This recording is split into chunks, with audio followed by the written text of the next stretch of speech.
Everything they've had so far is learned. It's been brought in by culture, by parents, by everyone else. So it's inherited. You must rebirth your understanding of the world through your eyes. With the modern day man now, do we have initiations, or is that the one thing that is lacking from that transition from boy to men? Because we all hear the concept man child and all that stuff, and it's the little boy in you that's throwing this tantrum and all that stuff. But at what point? It's not my job to make her feel safe. It's my job to master my power so Yeah. that everyone around me has the ability to feel safe if they want to.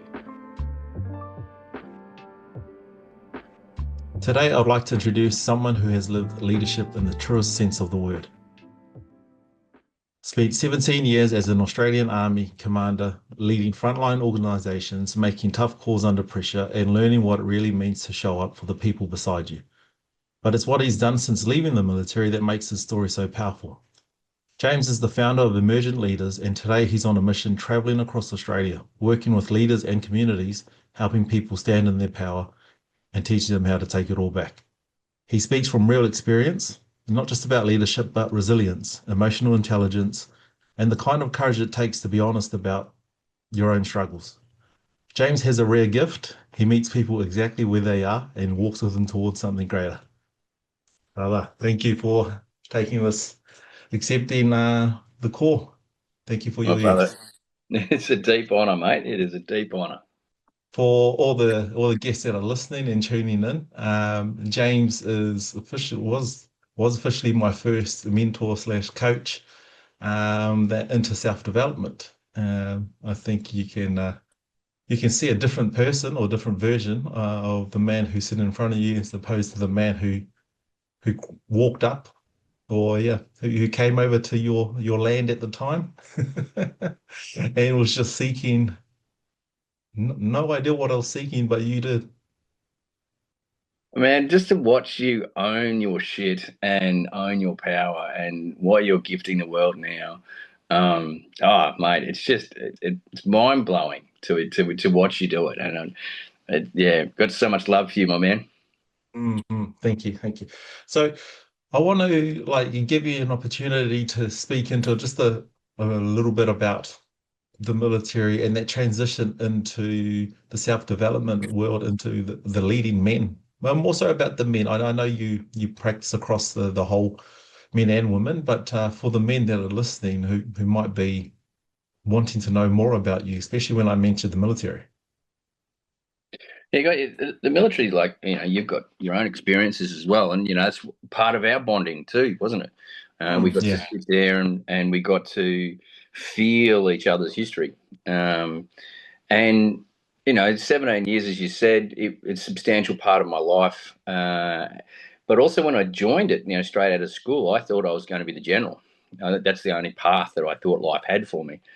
And it's just fascinating to watch my compadres. I've now probably got about 8 classmates that are generals, and to watch their evolution as people, and just to witness where the divergence that I went on when I needed to, getting back from Iraq, developing post-traumatic stress.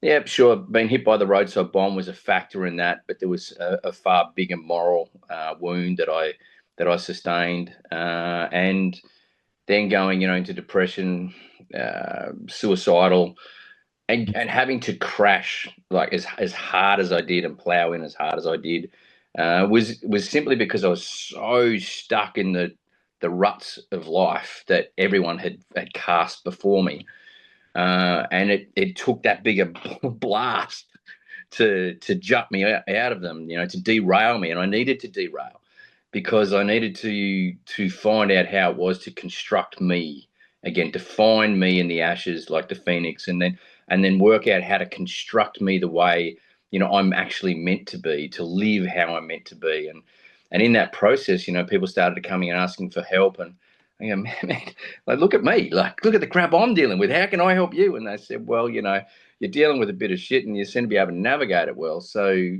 we're asking just your thoughts. And that's how it started, and I was working with this organisation that was helping me because I'd sought help outside the military because my whole relationship had fallen apart as well. Kirsty put everything on the line telling me to get help or it just wouldn't work. But I also knew that, that it needed to happen because I couldn't even bath my daughter, as you know the story.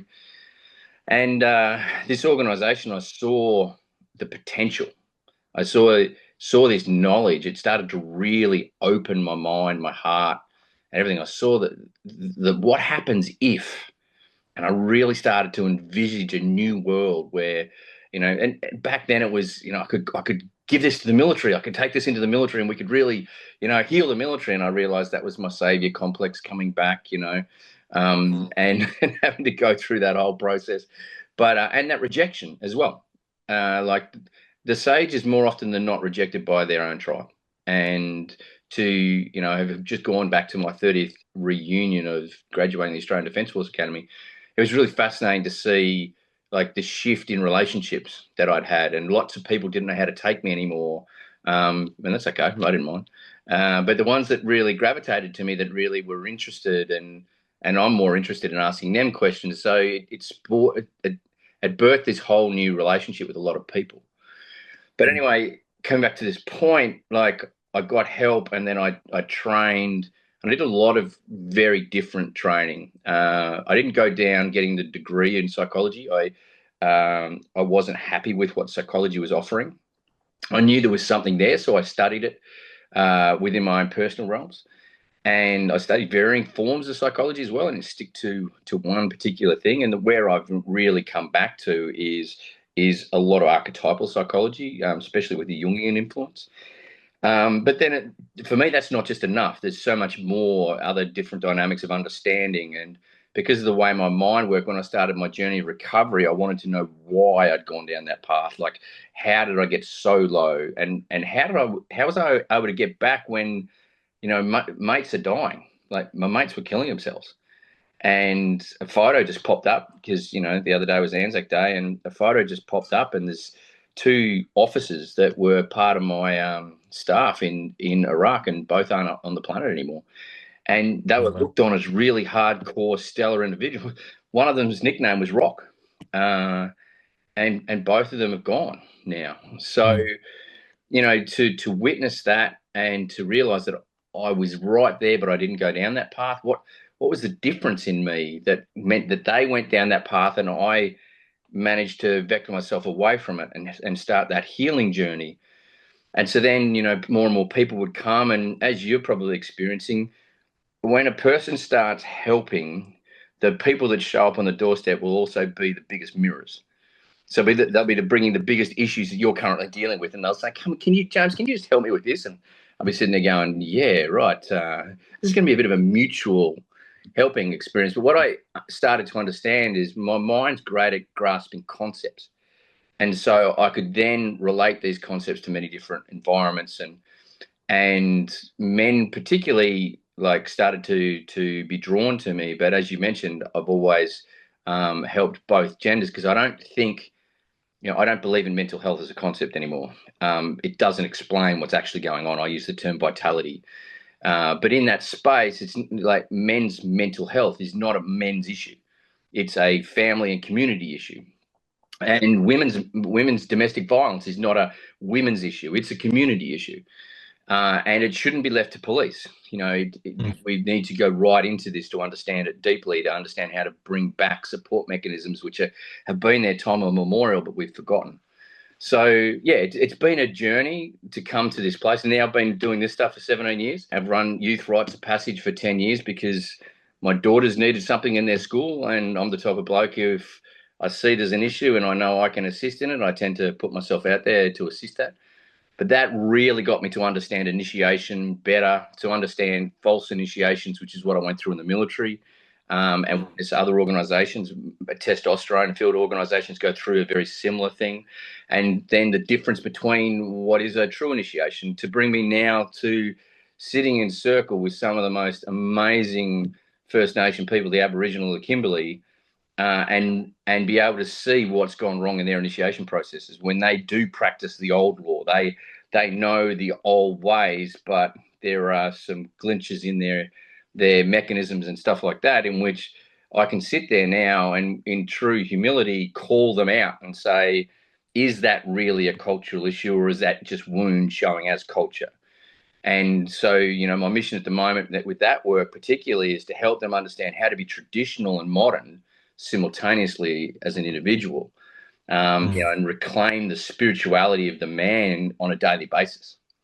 So that's been a big issue that I've been working through lately. No, that's good. Like, thank you for that. And I love the evolution of yourself and the mirrors that show up on your doorstep. And I was like, oh, this guy. Okay, sweet. We're going there, are we? But at the same time, what you mentioned earlier as well, which I'm really interested in, is the initiations.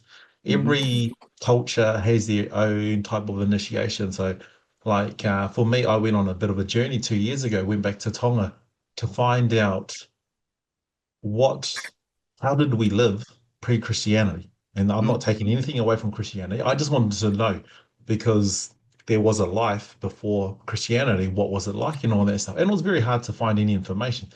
Anything to do pre-Christianity was you'd find that in buried books and the tourism industry because the culture sells, but the religion is what is alive there. And I was thinking, what was our like?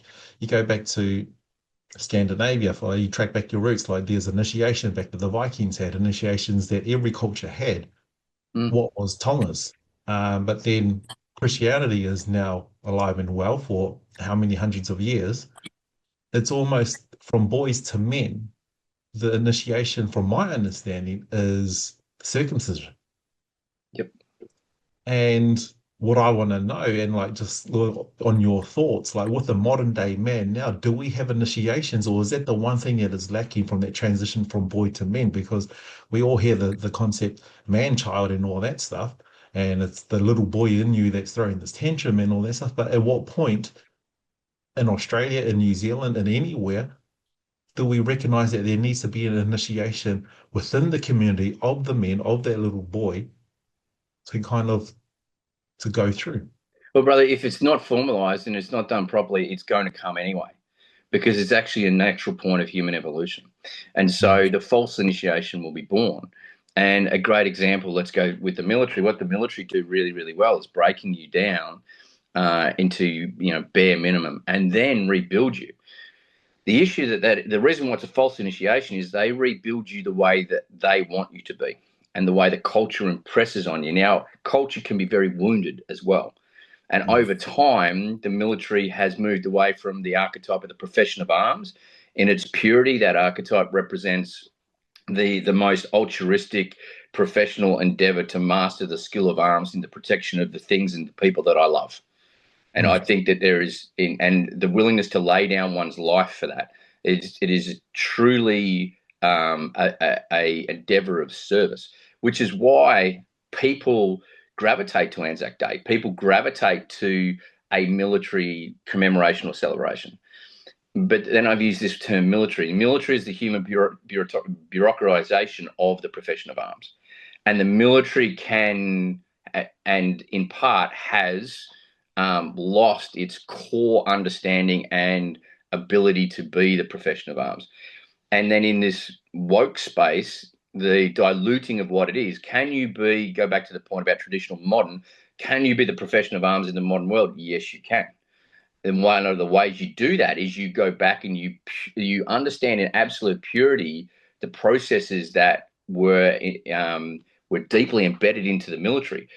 Go down, like from Tonga, go south to Aotearoa. Like Mm. the Maori would, which I know you've got a deep links to, they would suck the breath out of their dying enemy, the last breath out of the dying enemy. Now that energy, you don't want the village, but like they're warriors from hell, yeah. And so what would happen is they would come, the war party would come back, and the village would do it. The men would do a haka, and they would honor the warring party, but then they would take them to a water course, and the women would hold song. And I know you know this better than most. Like when the women go into song over the haka, it like takes the haka to a whole new level because you've got this incredible feminine envelope, and every time I hear it, my whole body goes electric. And so that would help in the process of cleansing this war energy, this death, this violence, and that would be purified. And only once the elders could see that, like, the people would be purified. And it's not just a smoking ceremony where you just wave a bit of smoke on you. Like, that's a hollow ceremony. Yeah. And I've even witnessed in the Kimberley, like, incredible hollow ceremonies going on. And I witnessed, because my father was an Anglican priest, and I grew up in the church. A lot of the Christian church is now a hollow ceremony. It's lost its sanctity, its sacredness, its reverence, and its energetic understanding as to why the ritual was actually done. But these people would see and visualize and see these energies and spirits leaving, and only when the person was pure would they welcome them back into the village. So that's like a really powerful understanding of the ritual and what needs to happen at every stage. So bring this back to initiation. Initiation's like threefold. They have to isolate the person from their pre-existing understanding, and then they have to be dismantled. They have to be dismantled so that they know nothing, because everything they've had so far is learned. It's been brought in by culture, by parents, by everyone else. So it's inherited. You must rebirth your understanding of the world through your eyes. You must understand who you are, your capabilities, your energies, your different nuances, your characteristics, and how to actually wield them in the world. And then you build and you sculpt yourself, and then you learn and you train, and you get tested. You get tested like a motherfucker, because you have to be pushed to the edge. There has to be isolated time on your own in the wilderness, because that's when you can truly connect. And look, the desert story of Christ. Christ goes into the desert for 40 days and 40 nights. But who comes with him? Satan, otherwise known as Lucifer. And I know people will try and pick me up on that, but that's okay. That's a different conversation. Lucifer means light bringer. So a morning star or light bringer. And he questioned Christ 3 times. Now, with Lucifer or Satan's questioning, Christ is tested, and he's initiated, and he has to see this perceived challenge. Now, we can say it's evil, but it's a challenge. Evil is actually a perception. And a lot of my spiritual work with some of these First Nation people has shown me that evil is distinctly a perception now. I'm not saying it doesn't exist. It does exist, but it's created from a perception. And the person, like Christ in that moment, has to transcend. He has to see the worldly stuff and go, I am in this world, but I am not of this world. And he has to sculpt himself through that. And then after the 3 tests, he goes in Stephen Jenkinson's beautiful words, he goes like to the 4th temptation, which was, do I just stay in the desert, or do I go back to help people? Now, Buddha did exactly the same thing under the Bodhi tree. He had to make that choice. Now, he was going to stay there, but Brahma actually helped him and convinced him to go back into the world and teach for 60 odd years that he walked the planet in the enlightened state. So this whole point is the initiation must assist the person through completely owning who they are, understanding that, and then building themselves into the world. And then I can actually have beautiful personal boundaries. I can't have personal boundaries without knowing myself, because I'm putting star pickets in the ground, not realizing if this is my territory or it's someone else's. And so often I put star pickets in someone else's territory because I don't know who I am. I was explaining this to a farmer the other day, and this is exactly what I said. You don't put a boundary fence down, champ, unless you know you're a gazetted property area, do you? I said, yeah, because what happens if you do? Boundary disputes, sure. That's exactly what happens in our personality with people. So that understanding has to be done. But then there's a really critical thing that people forget. 2 things. Person must be welcomed home. So they must be acknowledged for the journey that they've trodden. It's like you and I coming back from overseas. You know, you get the celebration, but were you really welcome home? Were you seen like the Maori saw their old, people? So you must be seen, yeah. But then you must have a place to vector your newfound abilities. So your contribution, your place of service must be relevant and must be known to you and to the tribe. And what I noticed up north is they're initiating young people at a very young age based on their old calendar, but doesn't equate to the modern calendar anymore. So realistically, they're giving a machine gun to a primary school kid and wondering why the primary school kid's going ballistic with a machine gun. Mm. And the structure's not there to hold the incredible power that they're taught. And I mean incredible power. So that structure needs to be revamped and aligned with the modern way of operating in society, but the traditional knowledge, understanding, and connection. When a person does that, they'll sing in life. They'll live their purpose because they know who they are. But go back to the original point, it happens like the 30, 40-year-old just jumping on a plane and going overseas to Brazil, to Colombia, to Africa, to just try and find themselves. And that's them self-initiating. We experienced many rites of passage in our own interludes in the military. You were tested and everything, but they were false. So the whole point about the structured formalization of an initiation process is that it becomes like Neo in the Matrix. He takes, and Morpheus in the Matrix, I should say, with Neo. Morpheus takes Neo into the training matrix. He doesn't let him on the street first, but the training matrix has everything that the real matrix does. And he puts him to the test and he beats the absolute bejesus out of him because he needs to get past his self-imposed limitations. And that's what the initiation is, for the person to understand who they truly are in a grounded sense of self-confidence, and in the tribe to understand who this person is, what they're capable of, and how they can be of service to the tribe as well. So it's a really deep process.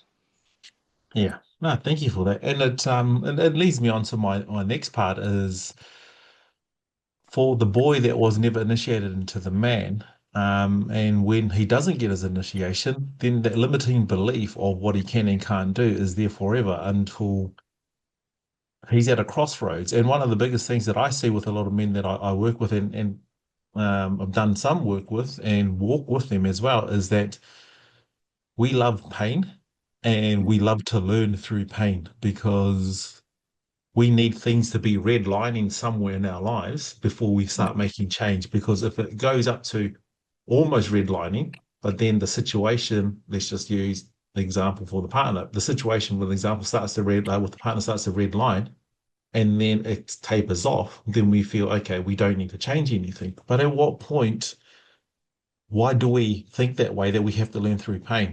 I know one of your biggest quotes that you've mentioned to me in the time that we work together is adversity builds resilience. But do we need that adversary? Is that something that's ingrained into us as men? You do until you go from a place of operating life in fear to operating a place of love.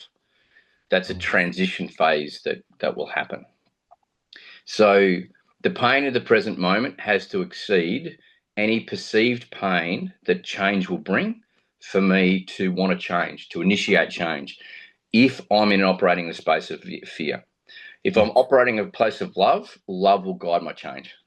Like there'll be a natural evolutionary process. I will have become comfortable with the Ouroboros, which is the cycle of death and rebirth, which is the snake eating its own tail. I will be going on that journey constantly, so I'll be evolving. I won't be healing. Healing will just naturally move and mutate into my evolutionary process. My relationships will constantly be dying and rebirth, and they'll be going constantly on this cycle. And I'll become so adept at feeling the nuances of it. I will smile when she glares at me in rage because I know she's just cracking open the universe for something truly amazing.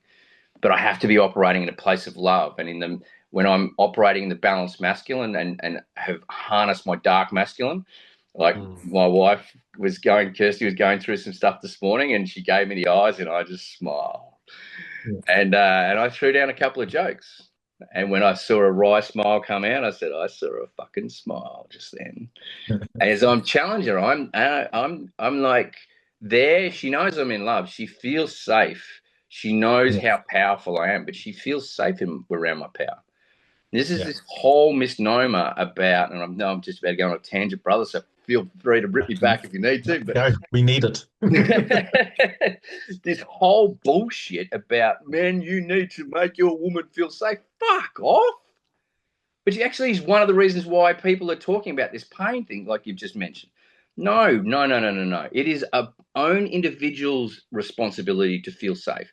When my masculine and my feminine are completely imbalanced, be that a man or a woman, my masculine is the inner masculine is the thing that will know that I am safe. If I don't feel safe around men, I've got a father wound. Bang. Okay, so that's my first inner child work is in and around doing that with my father, going back to the whole process around that and feeling the unsafeness around his masculine power.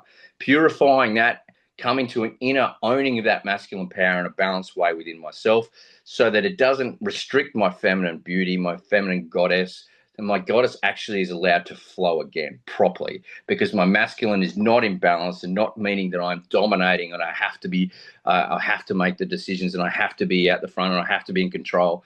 No, that's just trying to grab a bloke by his cock and balls and buddy tether him.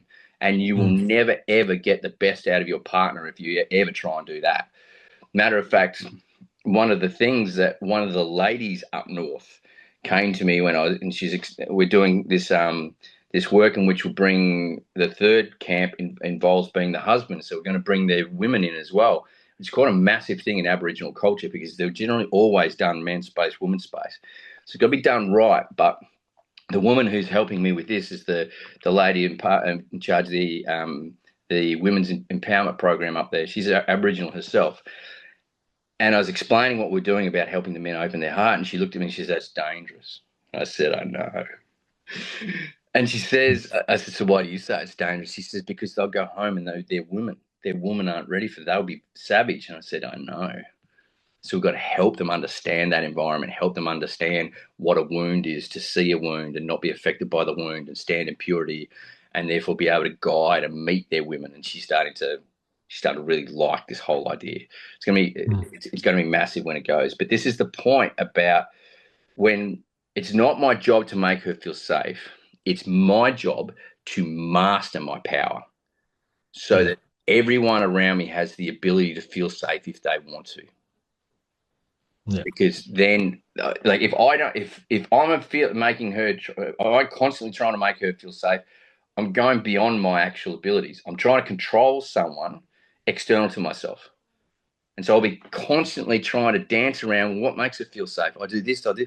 The goalposts will continue to shift. Why? Because the feminine's on a wave.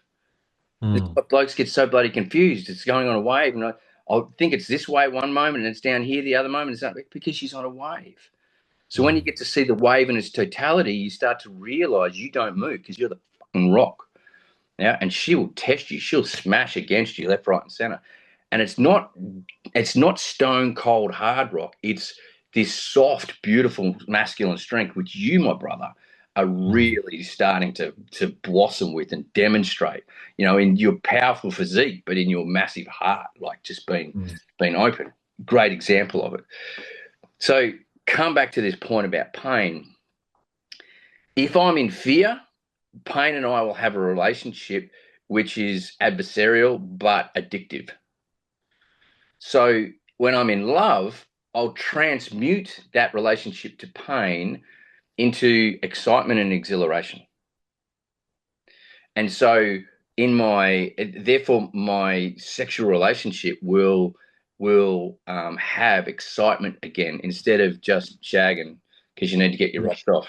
You know, and you better do it a couple of times a week because otherwise she'll think something's wrong and she'll think your buddy's shagging someone else. Or you do go and shag someone else because you can't get what you used to get in your relationship. That's because you've stood down. Like parts of you have stood down and you've let the run of life or whatever get on top of you. So when you transition to this phase, like your sexuality gets like deeply spicy and you'll have a desire and a probability to go and explore, well, what is tantra? What is kundalini? What is these sexual energies, which all cultures have talked about, and initiations always took people through an understanding of their sexual expression and everything else like this before they married. That's what the whole engagement process was actually about, was an initiation process. Yeah. So that's really important. And then you look at the other ways, you look at your purpose in life.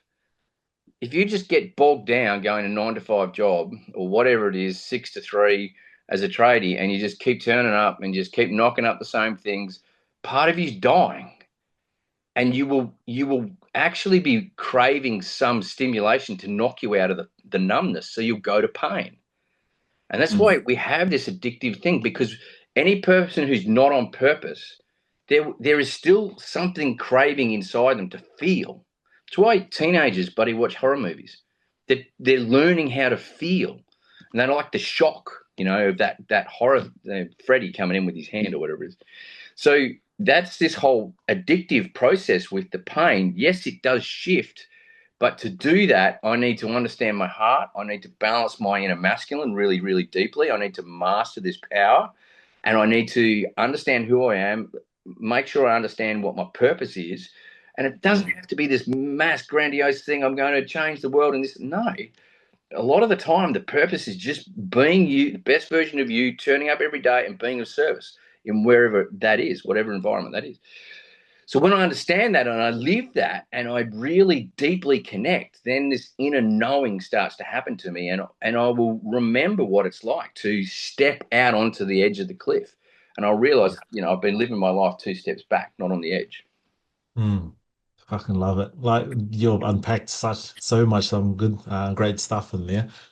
Um, my wife Leslie, she started before I met her. She studied tantra for 4 or 5 years, no, 10 years.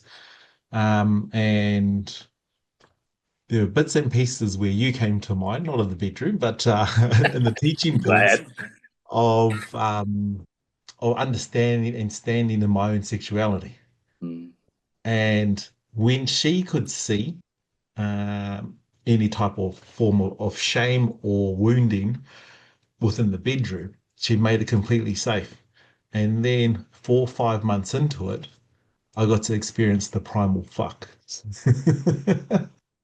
And I was like, holy shit. And at the same time, when I started opening up even more, because like for a lot of men, sex is one of the biggest things they do not want to talk about because of the shame behind it and what's been dished out there, especially in this day and age. But I got to see a snippet of her dark feminine energy with her fucking stilettos on my balls, not literally, Bigger. figuratively, testing, is this safe here Yeah. for me to show you more? And I was like, fuck, this is everything that I learned from you and how to step into my own power without the fear of being judged or embarrassed and all that stuff. And I was like, this is fucking epic.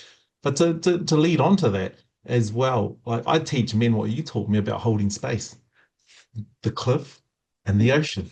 And it's so simple when and I was speaking to the men about it, and they were just like flabbergasted that it's that easy. Like physically picturing the cliff and the ocean representing the woman's chaos or whatever it is that you are a fucking formidable force. Whatever she comes at you, the waters will fucking calm down. And when they do, you're still there. And then she will see you. And I was like, fucking, this profound. Like, is there any other way that you could speak into the men being able to hold that space with presence and not performance? I just love hearing you speak, man. The presence and performance is so amazing. It's just like men at the moment crave stimulation, not connection. Mm, Stimulation is safe, connection is dangerous. Is exactly what you just said. So let's take this to the next level. So there's two ways to hold space. One is by holding the container, and the other is by holding the pole.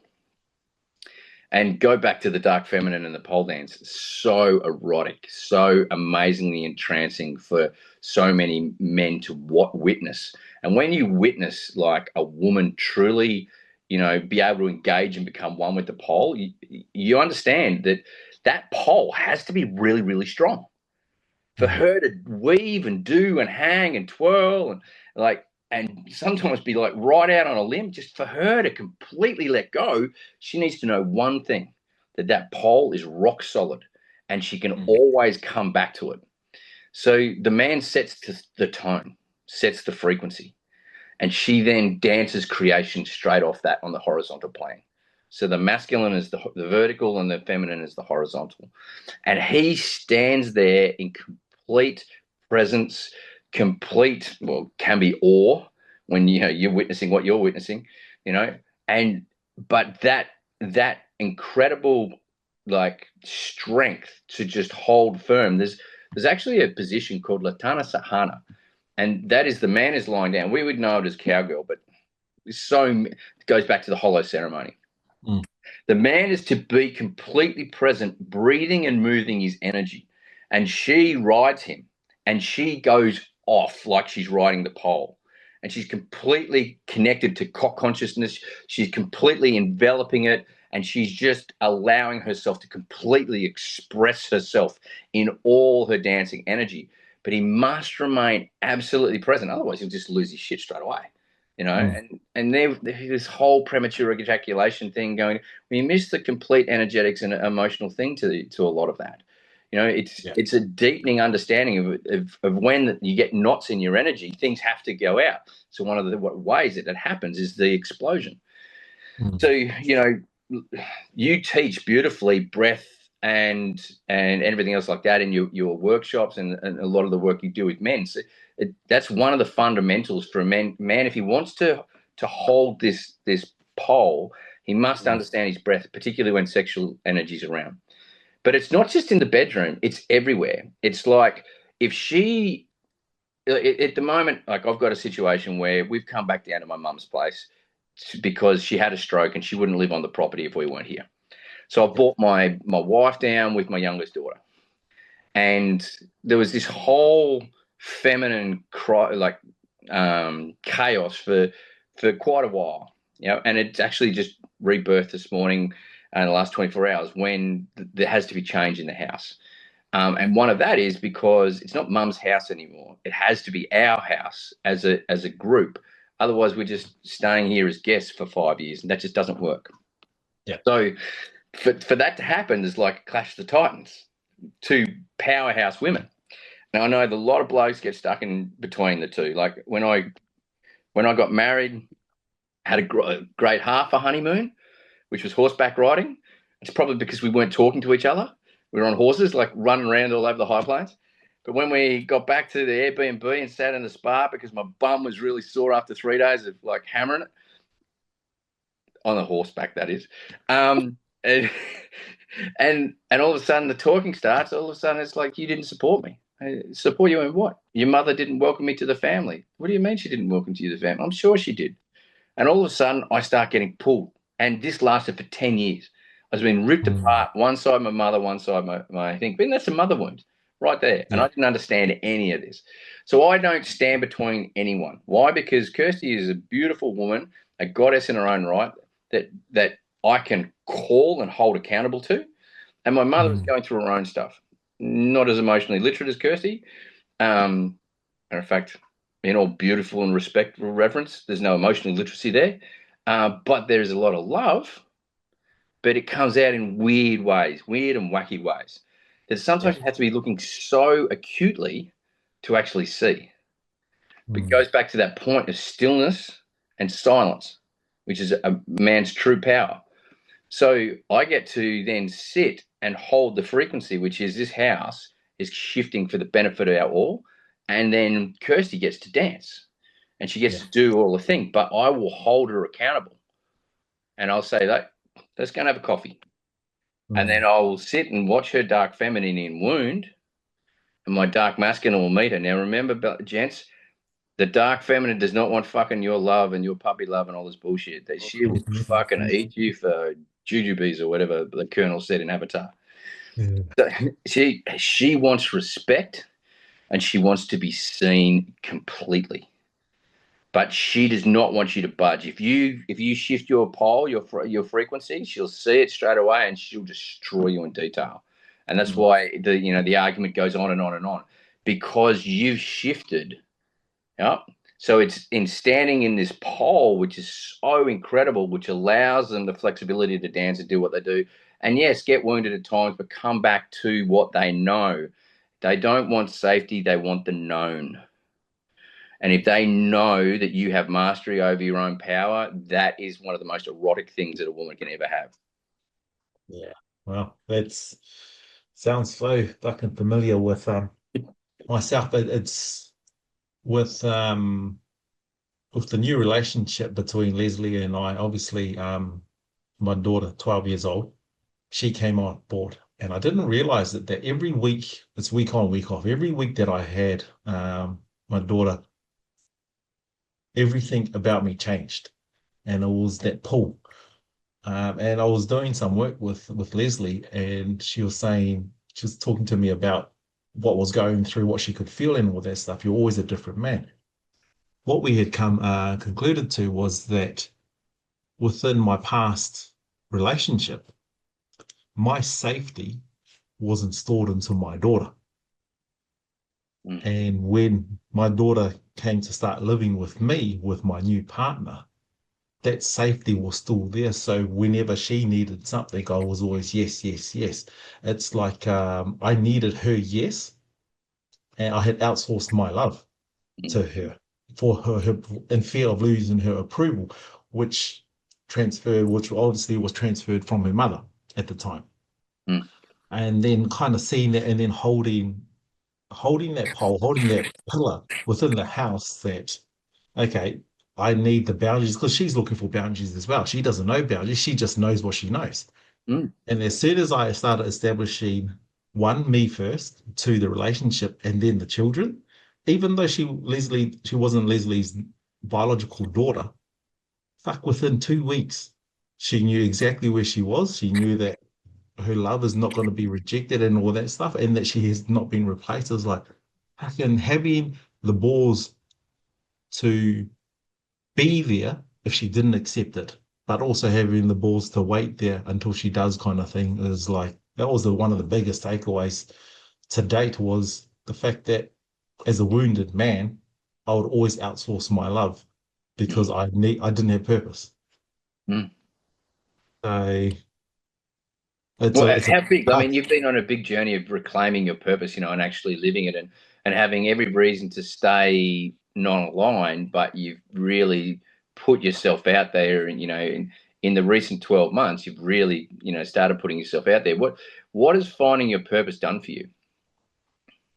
It's just really driven that desire to that there's more than what I wanted when I was growing up, if that makes sense. It's Mm. like that neediness was just like a band-aid. But being in service to my purpose, but living my purpose fully within my house and then showing that medicine to the men and women out there, it's been, yeah, just a whole different journey in itself. And for people who haven't seen you in person, like you're a barely formidable physical like stature of a bloke, and Mm. for to hear that neediness was part of you can sometimes that provides cognitive dissonance for some people. It's like, how could you be needy? But from what I'm hearing, like it just shows that we've all got that internal journey to go through to purify and to come to that balanced place so that we can actually live our truest version. Am I right on? Yeah, 100%. It was. And then it goes back to childhood, all the wounds there, and just carrying that along. Like, you know, when I gave my key away to my heart, it was given to my mother, and I didn't Yep. really know it until we did the work together. Mm. So I was always forever outsourcing love, and Mm. I ended up marrying my mother, not in the physical sense, but yeah, needing that nurturing type of person. But at the same time, I needed to be told what to do. So I married a version of my mother, but the very masculine version Yeah. to make myself feel safe because I didn't trust my own. Hmm. It's a really, really amazing point you've just made because if I look back at Kirsty and me getting together, like there was a massive romantic honeymoon period of a number of years because we were posted to issue. I met her in the military and we were posted for probably about a half of 2 years. We were away from each other, and so it Hmm. was long distance for some time. But then when we started to settle down, it was fascinating, like how much I actually was attempting to marry my mother and not understanding the dysfunction that it was actually causing in my relationship. However, Vicky Burker, Kirsty's father wound, because he walked out on her when she was 10, and she had to step up and be the adult at 10 within the house of three daughters and a mum who just went back to work to put a roof over their head and everything else like this. A lot of stuff going on there, a lot of anger and resentment and stuff to the masculine. Yeah. And like she was also on a second marriage. Like she divorced and was married at 21, divorced by 23, I think 23, 24. And going through that whole process. But then like initially I became very much like her father in many respects. And I got on well with the father. But then when I went through my um, destruction period and my then rebirth, that's when I really stepped away and owned who I really was. And her father and myself don't necessarily see eye to eye anymore. Mm. And because I see who he is, and I can love him for who he is. Interestingly enough, Yeah. he hasn't spoken to my daughters or his daughter for better part of 6 years, I think. Because Kirsty keeps going on. That doesn't mean to say that it was just the other day that this father wound came up again. And for a man, it's really important to understand what a father wound is for a woman, because then you can actually start to see that, oh, hold on, is this me or is this actually her projecting a wound onto me? And then you can get really annoyed at the fact that she's projecting, or you can just realize that at the moment she's just in wound. And so again, go back to that holding space principle, either be the cliff or be the pole, and realize this is not about me. This is Yeah. actually about her. And not taking it personally, not being the center of the universe, be the center of your universe, not the center of the universe. And allow her to actually to flow. Don't try and fix it, because you Mm. can't fix it. This is her stuff she has to process, and she will process in all probability very differently to you. One of the issues with the mental health space is it's been feminized, and it's been run by a whole heap of people that believe that men have to process just like women. We're completely diametrically opposite in many respects, however, very similar in many respects as well, which Yeah. is why it's an art form, it's not a science. So it's really important to understand in relationship, be the center of your universe, not the center of the universe. Understand that if she's going through wound, that's not about you. Hold space and do it with love, nothing else. Otherwise, Mm. you'll just Yes, I think that's one of the biggest things. My realizations is that I teach the men is like you're the main character in your own fucking movie. yeah, Stop trying to be the main character in theirs. yeah, It's like when your intention is to fix, you're not seen.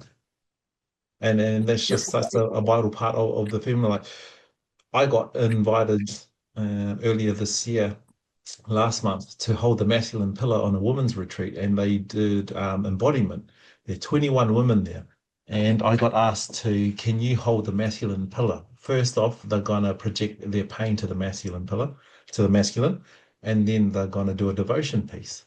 And I said, yep, sweet. So I got there, I sat down, I shared a little bit about my story and all that stuff. And before the process had started, before the first woman came in front of me, I said, on behalf of all the masculine wounding, I'm sorry.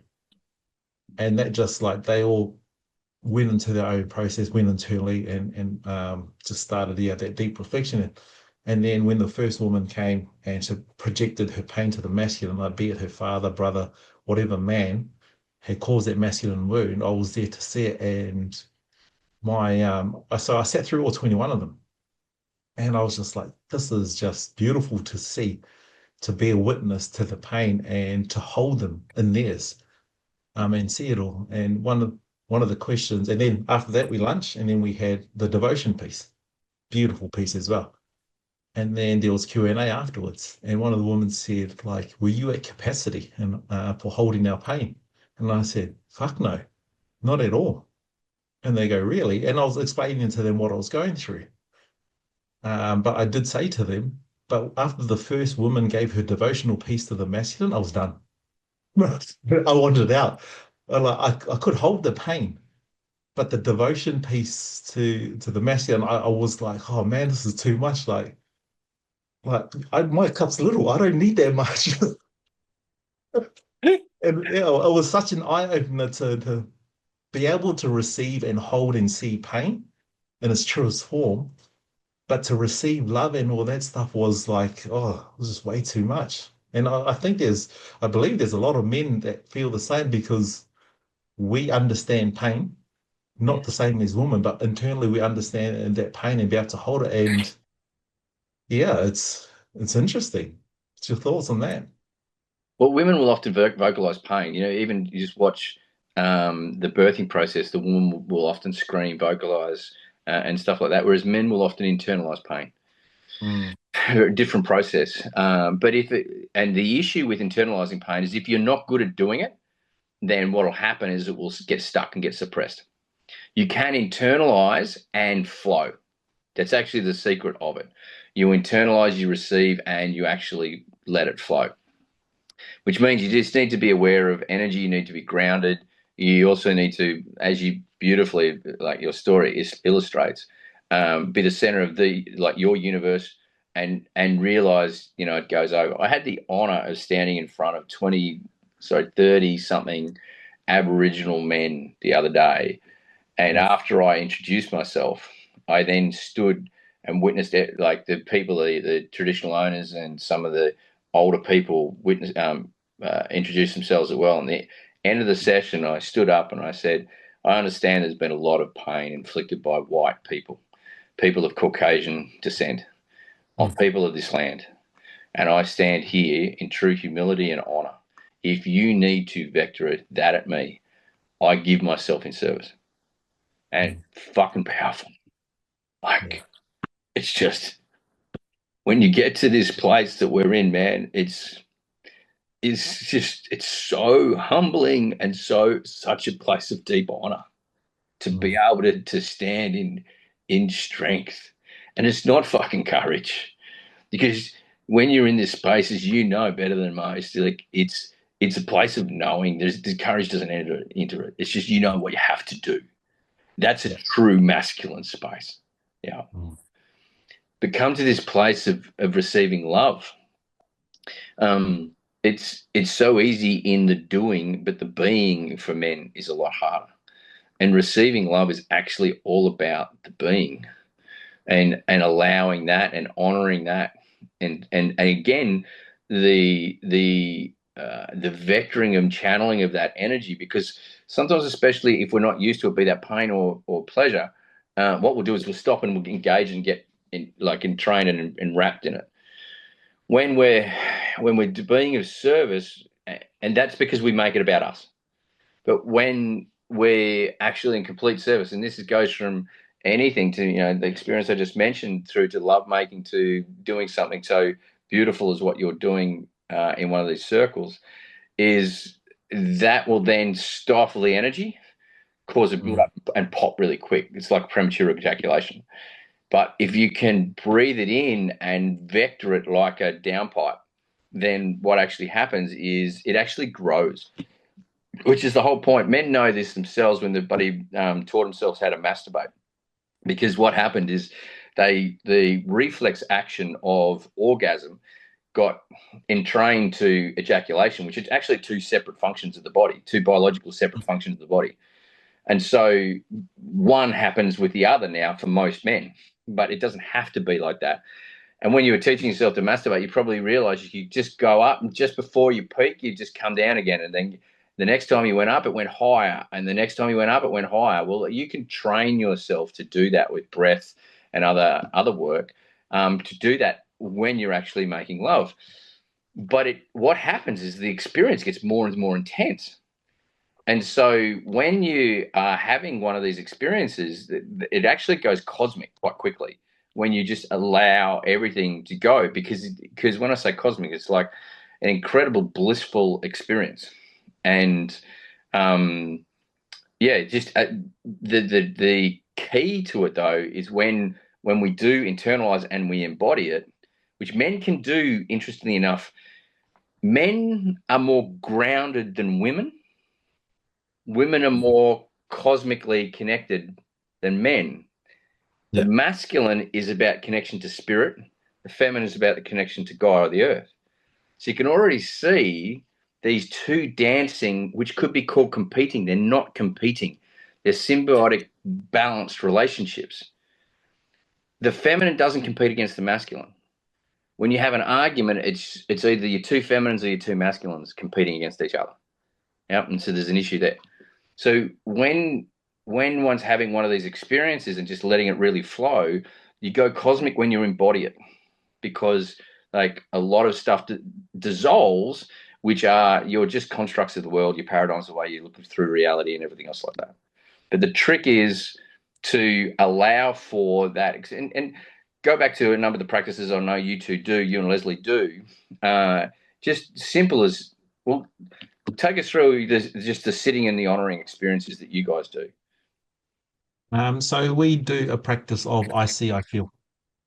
I see is the masculine pillar, and the I feel is the feminine. And I always go first, and I feel this, and then she gets to see me.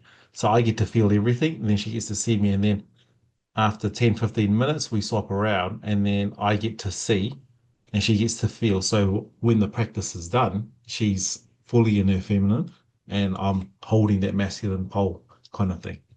So that's the practice we do. We do that about 3 times a week, but there's also levels to that. So there goes from, because it can be healing to hot. So I feel this, and then it goes, what I would need is for you to kiss my neck. And then she would respond in a way, but those commands are there purely to hold each pillar as we engage. Yeah. That's beautiful. I really love that one. And like some people might go, well, how do I know with this, that, and the other? I mean, that's you could call that a simple but possibly moving towards intermediary practice. You could simply sit opposite each other and just allow yourself to feel the love you have for each other, Mm. and then look into each other's eyes and just honor each other and honor the person that you see in front. I'm grateful for, or I honor you for this, or I really love this about you. Whatever. Don't get caught up in the words. The actual experience of sitting there eye to eye with no other distractions or stimulations around, just the two of you connecting, it can freak some people out. Eh? It can, like, lots of blokes Oh, run from that. Even women run oh, from that. yeah. I don't know if you know him, Tim Morrison. He's like the OG WA Perth breath guru. He's over east now. He came over the other week, and he had about 120 sit on his breath work. And there's about 120 of them. And before he started, he went through a phase of eye gazing. Mm-hmm. No words, eye gazing. He was playing a few tunes and stuff, and the vulnerability that the people allowed them to feel. And a lot of the men had never eye gazed before, and that just ripped them right open. And there was a couple there that left. Mm-hmm. That they left because it was too much. And Tim was saying, "Well, that's cool. That's their journey." But I never knew eye gazing until I met Leslie. And I was like, fuck, this is some deadly shit here, man. This is like heart wrenching, heart opening type of medicine. And we haven't even said a word. Not at all. And if Yeah. your partner turns into Cyclops or goes weird in the eyes and face, you probably, if you love them, you might refrain from telling them that, because sometimes it causes interesting conversations afterwards. But anyway, not saying that I personally did that. Babe, you turned into Cyclops, like a really old Cyclops. Anyway, sorry, I digress. That's cool, James. I really do appreciate your time and your wisdom. It's such an epic thing to hear your story and to see you again too, because it's been a couple of years. I love the work that you've been doing. Everyone always asks me, where did you start? And I always say it's with James. He was like, in the military sense, the man taught me how to strip and assemble myself and patch it up with a little bit of gold here and there. That's all. Well, for a mentor, like the day when you see someone that you've sown a few seeds in, like germinate those seeds themselves and just plow on, it's really humbling. Yeah, like I feel deep gratitude. Yeah, I just and an incredible sense of love because I witnessed you struggle to put yourself in front of a camera, and it took you time, but to watch what you're doing now, and to know something that I knew you knew, but you just needed that pole just to Mm. to hold the frequency of, you got this, and you did it in your own time. It was, it had to be Lucky's time. um, but yeah, mate, it's a beautiful thing, and I just love everything you do. We'll support everything you do, and it's pretty cool. Okay. Well, I do have one question. Mm. This is my finish off question for the podcast, and I do thank you very, very much for those words. Question is, if every man listening right now is a project in progress, what's the one thing you'd tell him to pick up and start building today? Ooh, project in progress. What's the one thing? Word that drops into my mind is love. See where I'm challenged by the word, where I'm empowered by the word, understand my relationship to it, understand how many times a day it comes out of my mouth, how many times they're hollow words, how many times they're real words, how many actions are done in love and how many are not. Where I believe I'm lying to myself about being in love when I'm not really, it's more obligation. I would I would pick up love and I'd allow it to be my vector. Beautiful, beautiful. And with that, what a beautiful way to finish. Thank you, brother, for your time and your wisdom and your words. Mate, if anyone wants to or interested, Man on the Rise program's kicking off I don't know how many times it's been running, but 10-week odyssey I call it into men starting again start of July, and they can reach out to me. I interview everyone, as you know, before they go in any of my programs, just to make sure that we're a fit. Yeah. And where are you located? On the east coast now, like down in central Victoria. So this one will be run down in central Victoria. Yeah, sweet. I'll be posting that all over the place once this is released. Thanks, brother. Big love, Look man. after you.